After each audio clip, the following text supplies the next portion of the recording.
குடியரசு தினத்தன்று சென்னை வந்த ரயிலில் கள்ள துப்பாக்கிகளுடன் வந்து பிடிப்பட்டவர்களிடம் நடத்தப்பட்ட விசாரணையை தொடர்ந்து அடுத்தடுத்து பல்வேறு புதிய தகவல்கள் வெளியாகிக் கொண்டிருக்கின்றன. பறிமுதல் செய்யப்பட்ட கள்ள துப்பாக்கிகள் இங்குள்ள கூலிப்படைக்கு சப்ளை செய்ய கொண்டுவரப்பட்டது என முதலில் கருதிய நிலையில் விசாரணையின் முடிவில் இந்த கும்பலின் தலைவன் ரஃபீக் மூலம் பயங்கரவாத அமைப்பு வரை தொடர்பு இருப்பது கண்டுபிடிக்கப்பட்டிருக்கிறது.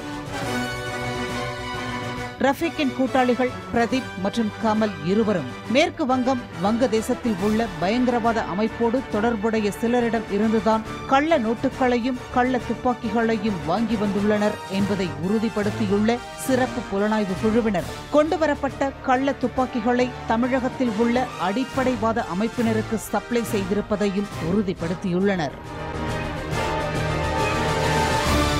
கள்ள நோட்டு கும்பல் தலைவன் ரஃபீக் கடந்த 3 ஆண்டுகளாக சிறையில் இருந்து கொண்டு தீவிரமாக செயல்பட்டுள்ளான் என்பதையும் தெரிவித்திருக்கின்றனர்.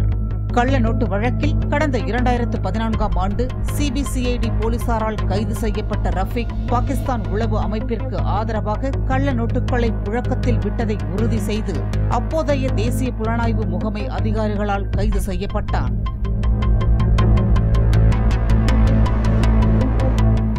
சிறையில் இருந்தாலும் சிறையில் அறிமுகமாகும் கைதிகளை தனது கூட்டாளிகளாக்கி ரஃபீக் செயல்பட்டு வந்துள்ளான்.